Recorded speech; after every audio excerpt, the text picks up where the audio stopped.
good video for us to react, man. Good video. I don't even wanna prolong it. You know what I'm saying? I feel like it's a it's a good reaction, bro. I don't even want to repeat myself, man. Let's just get into it, man. Let's just get into it. Chauncey live. Just Chauncey. Yeah. Video titled "You Hate Women" off rip. Like just this is just like immediately like, do you know what I'm saying? I kind of just wanted to get my opinions off. I've already heard. I know what the situation's about. I haven't fully watched the video, but I know what the situation is about. So I just want to see what he has to say and what I feel about the actual situation. Let's just get into it. It's getting kind of crazy. Well, it's been crazy, but I know there might be a subsection of people that might be thrown off by the title. It kind of oozes white knight. It kind of oozes pick me, but you, it's getting kind of crazy. Well, it's been crazy, but I know there might be a subsection of people that might be thrown off by the title. It kind of oozes white knight. It kind of oozes pick me, but you got to understand, I'm the type of guy who would have cringed at something like that maybe 10, 15 years ago, because in my personal life, and I based a lot of my interactions with women on my own personal experiences and how I treated them. I would look at a statement like "treat women with some type of common courtesy" as a goes without saying kind of thing. But I at the time was kind of, immature of my assessment of what it was that like generally meant, because I looked at it from like extreme point of views. Like if you tell someone you're being racist, for example, you're being prejudiced, you're being discriminatory, their first immediate thought or reaction is to say, no, I'm not, because I know what the definition of that thing looks like. I know what version of myself I would need to tap into to make someone feel excluded for something that they cannot control. And since I've never done this extreme version of what I think this word would mean,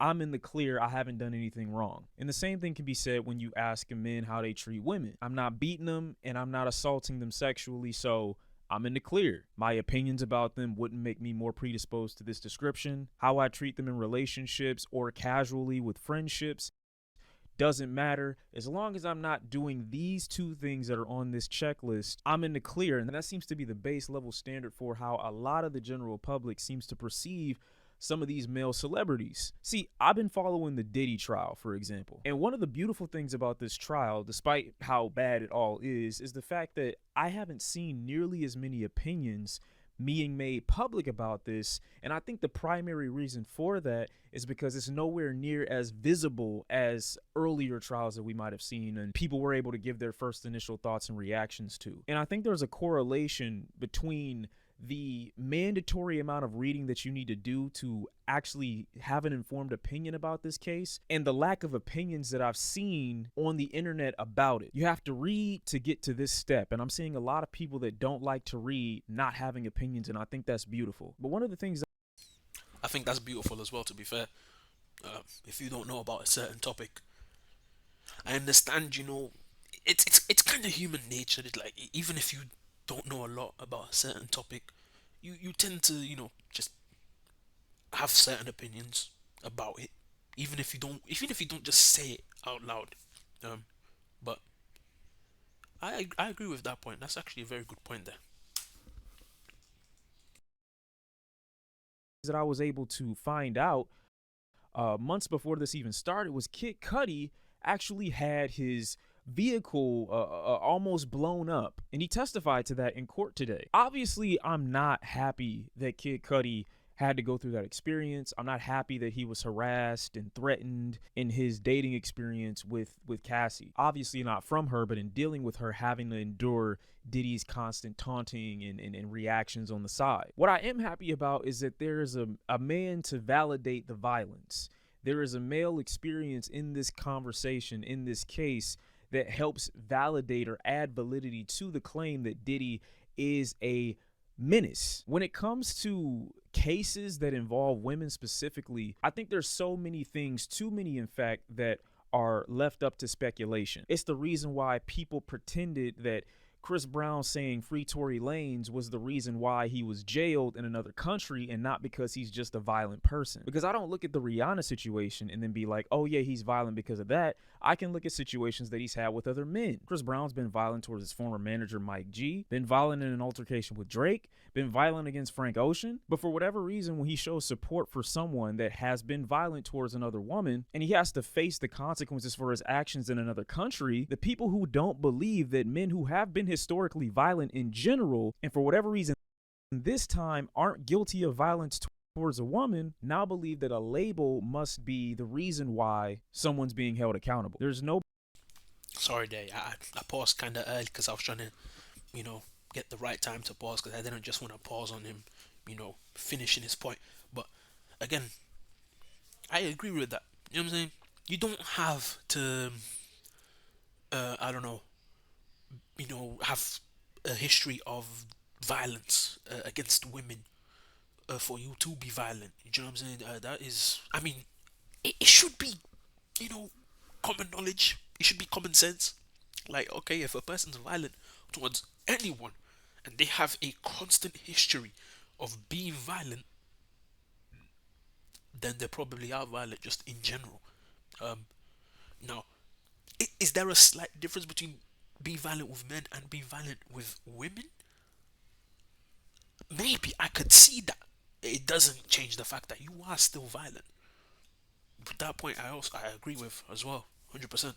benefit of the doubt being given to someone with no criminal history, with no background in violence, who will be the women in these instances that these guys have to basically be accountable for their actions against, but all benefit of the doubt being given to people that we know for a fact have been violent towards other men in the past. And that underscores another issue with how we look at violence against men, because typically and oftentimes when it happens against another man, we look at it as regular. How do you see video footage of Tory Lanez pressing Travis Scott on a bus, offering a fade as conflict resolution? How do you see that and not think that this dude's probably violent? How do you see video footage of him running down on someone that he asked for a rap battle from, intimidating him from behind a camera, telling him to apologize or else? How do you look at that and not say this dude's probably violent? And I'm talking to the people in the comments who may be agreeing with me right now when I ask this next question. Why would you expect men to care about women when they've shown they don't even care about men? And that's generally This is a nah. I don't like. I agreed with him up until this point. You know what I'm saying? Like, just because a person is violent towards men does not mean that they will automatically be violent towards women. You know what I'm saying? I can see the correlation, but at the same time, like by correlation, I mean I can see if a person's violent with women, they could be more violent. They could be violent with sorry, if a person is violent, if a man is violent with a man, you know, they probably are more likely to be violent with a woman. But then again, that doesn't mean all men that have no regard for a man's life, they also don't have a regard for a woman's life. I don't think that's how it works. You know what I'm saying? A man could be, I mean, we've seen different cases. A man could be violent towards other men, but towards the women, they respect women. Do you know what I'm saying? So sometimes they would not like to involve them in certain situations because it's been like that for years upon years upon years. Even when, like, I know this is gonna be a crude example, but certain things like, like when, for example, when the Titanic was sinking, it was women and children out first. They were putting the women and children first. You know what I'm saying? And not to say, obviously back then it was a different society. Women weren't as independent as they are now. They were still pretty much dependent on men. Situations obviously different now, but back then that's how it was. And even to this day, there's still some people that hold those standards of in certain situations you prioritize the safety of a woman and you prioritize the safety of children. Um, that's pretty much it. And obviously the men kind of have to just help out, kind of have to fend for themselves, but not like that. You know what I'm saying? And that's it, man.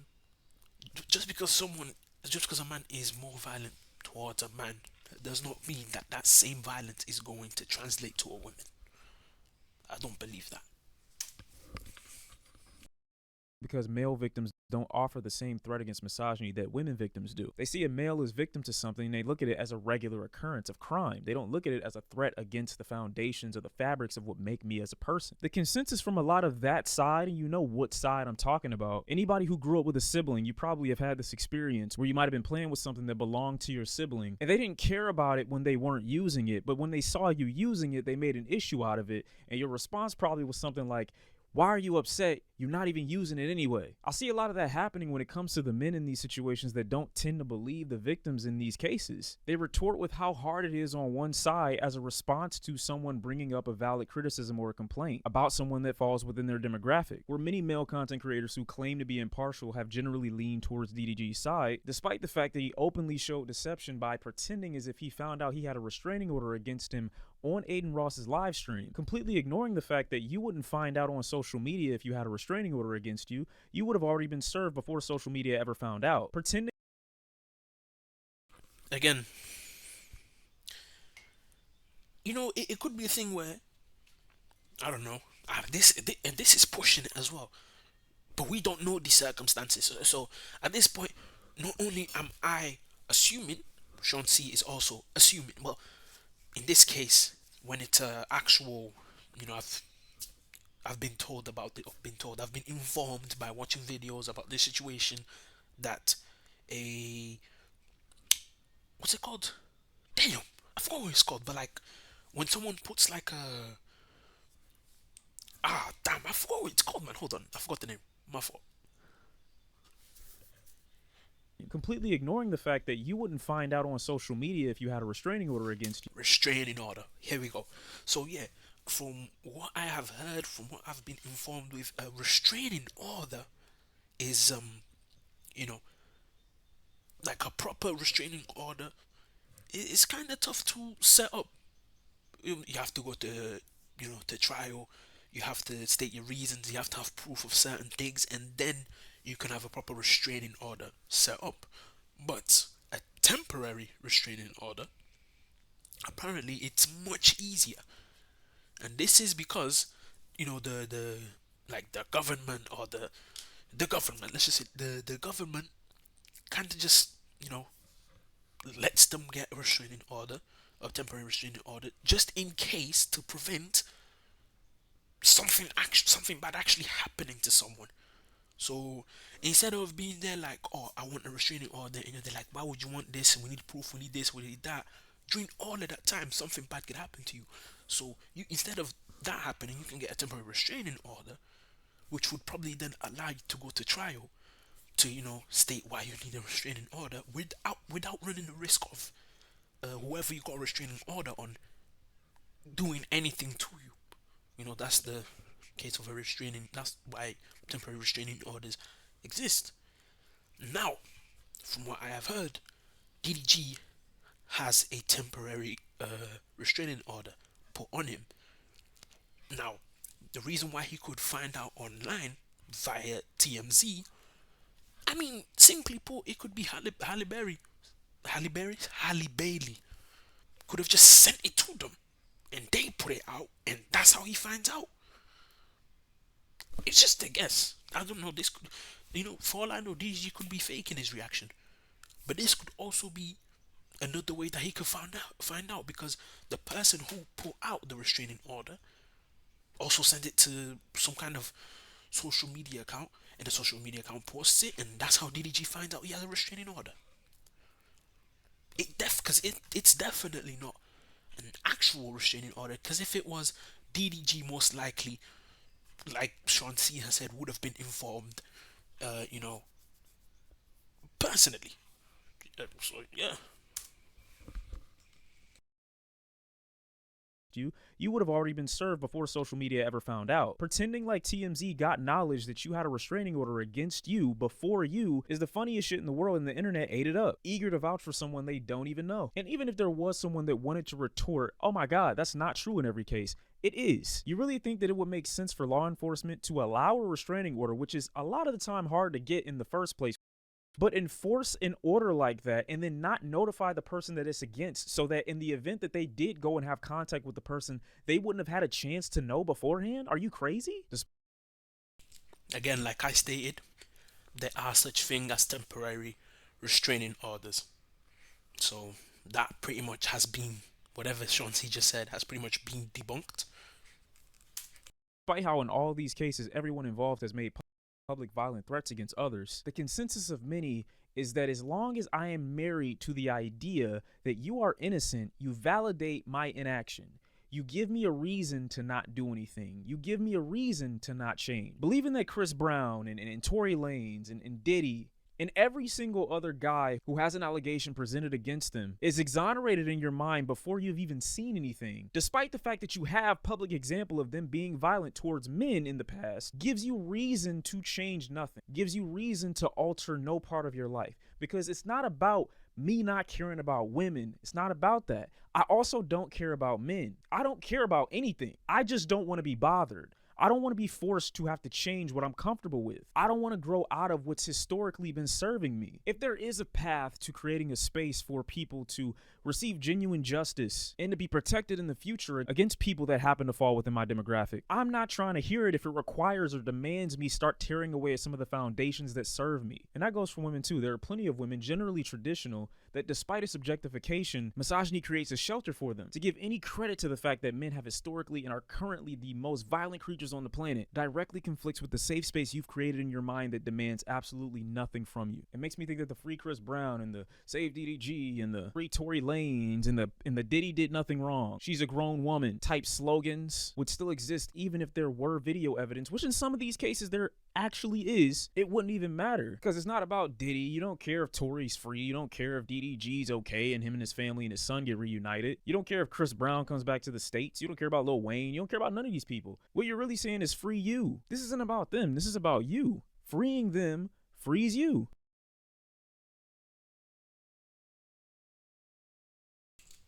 That's the video and done there. So that's pretty much the video.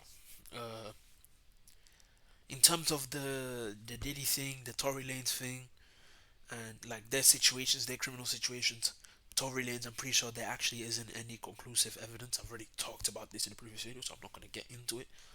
P Diddy is going to jail. He's gone. I mean, he's gone. He's gone for domestic violence. I know that for a fact, and he's gone for drug trafficking. Anything else? I'm not sure, but I know he's gone for those two at least. And from the things I'm hearing about his case, I'm hearing human trafficking. I'm hearing flip. I'm hearing too much. That's what I'm hearing. That guy's gone. 25 years minimum. Um, and then who else was it? Chris Brown. Chris Brown has proven evidence that he's just violent in general. You know, towards women, towards men. He's a violent guy. He's a violent guy. You know what I'm saying? And for people that go free him, free him. Oh, because he spoke about Tory Lane's situation. It turns out it's not about Tory Lane's situation. He was violent towards another person, and that's why he's currently, uh, you know, in jail or in prison or wherever he is. Chris Brown's just a violent person. That's just who he is. That's who he is, and that's who he'll probably continue to be. Tory Lanez seems to have a temper himself, but again, there's nothing proven uh, about him being violent towards women or having a violent history towards women. It seems like this video with Sean C. I don't know, man. It seems like I don't even want to assume that maybe it's his personal situation that's making him think this. I don't know. I don't know what's making him think this. That if a man's violent towards a man, then he's also violent towards a woman, like off rip. I understand taking precautions, but automatically just assuming that it's kind of crazy. Uh, yeah, and also DDG situation. DDG situation is a bit wild. Um, there's no proof that DDG had domestically assaulted Halle Bailey.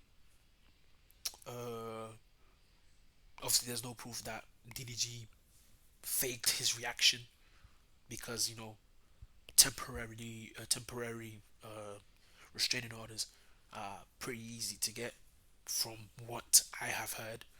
So you know, as much as much as he assumed that you know DDG faked his reaction, a person could also assume maybe Halle Bailey, gave that information to a social media account and they posted it, and that's how he finds out.